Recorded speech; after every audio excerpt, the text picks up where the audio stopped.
just wanted to ask you first, let's just start with your thoughts on the game. Yeah, I thought over two periods we were certainly the better team and dominated. I think they only had maybe 10 shots going into the third period, and I thought we controlled the play and certainly the chances. Our message early in the games before we scored was to continue to press because I thought we could have had easily two or three even before we made it 1-0. And obviously they certainly made their pushes in the third. The penalties didn't help us gain any momentum back, and Marilanen was certainly tested much more than Mandalisi. And those leads are a little bit scary from a coaching perspective because usually a goal creates momentum for the opposition, and when they got the first one, obviously you're still feeling okay, but then once they get the second, you really know you're in a hockey game. But overall, obviously it's great to win, and we had some good performances again tonight. And just two more things from me, just on Sokolov. I mean, he really, I didn't think he was much of a factor Saturday, but he really took it up a notch tonight. Yeah, and you know what? He's, the first thing he did the next day was watch his shifts with Ben Sexton. Not that he wasn't, upset with his game, but he knew that he could play better, and I think we were all expecting a better game on Saturday. The fact that he has been, very dominating throughout the developmental camp and the rookie practices. But I thought he was excellent tonight. Quite frankly, I thought the Pinto line with Osterchuk and Sokolov was our best line, and it was really nice and good to see Pinto step up as well. I thought he had a much better game tonight than he did on Saturday. And I know it's early, but is there any update on Angus Crookshank? Yeah, well, we'll obviously know a lot more once we get back to Ottawa, but it looks like it could be significant and a little bit of a longer term injury, but certainly we'll get him to see our team docs in Ottawa and probably have a further update here in the next couple of days. Next up, we'll go to Mark Broussard at Ottawa.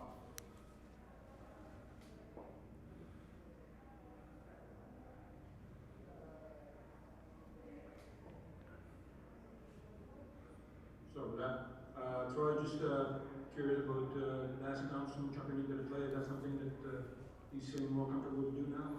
Well, I think the one thing with Tomer, you can see that he is certainly has a level of confidence coming into camp. I thought he was our best defenseman tonight.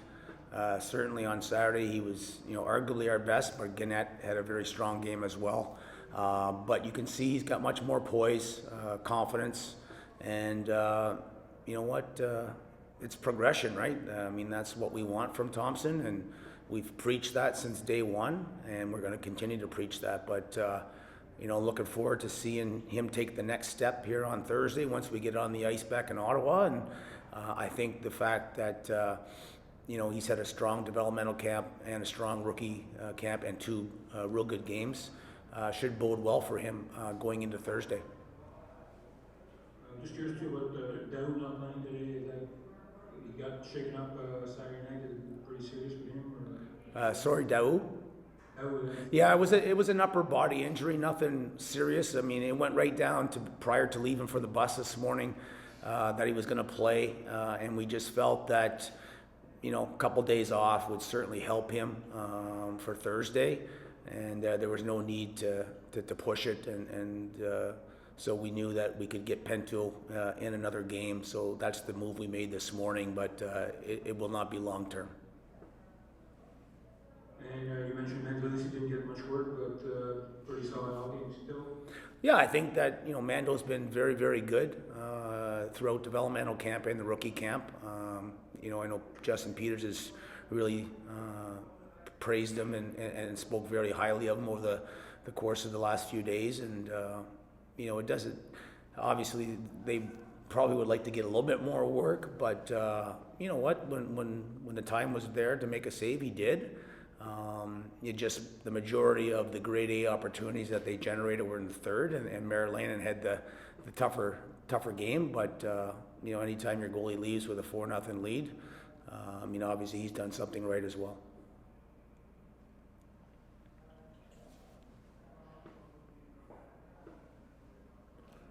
All right, thanks. Okay, no problem. Connell, Coach Loam at Senators.com. Hey Troy, just your thoughts on couldn't see on Mark Static, his leadership, what he brings to the table, and also him stepping in and what happens with that. Yeah, absolutely. You know, two strong games, and you know we've really. He's a very detailed player, and he takes every conversation to heart in terms of what we're looking for in terms of his role definement, and you know, for him to play in the NHL and make a statement with the Sens, that is the type of game he needs to play. Right? He underestimates how strong he is, and for him to play in the NHL and the Sens, he's most likely going to be a bottom six, fourth line type of player. He's excellent on faceoffs, as you can see both nights. We had him on the ice with the goalie out, and I thought he did a real nice job on the penalty kill last year when he got his opportunity, and we're going to certainly use him more on the penalty kill this season, because ultimately for him to make it the NHL and have a type of role, it will most likely have to be in a PK type of role. So, but we've talked about him sticking up for his teammates and doing what he what came to fruition today. So it's good on him, and I thought he was very consistent in both games.